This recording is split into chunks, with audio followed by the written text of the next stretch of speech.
As we've said since the beginning, capable partners are good partners.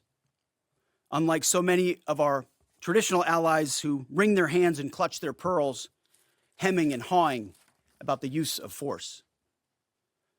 America, regardless of what so-called international institutions say, is unleashing the most lethal and precise air power campaign in history. B-2s, fighters, drones, missiles, and of course, classified effects.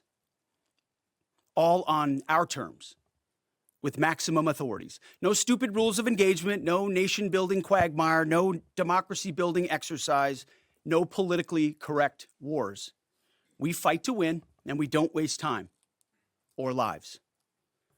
As the president warned, an effort of this scope will include casualties. War is hell, and always will be.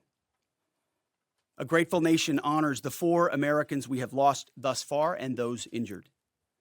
The absolute best of America. May we prosecute the remainder of this operation in a manner that honors them.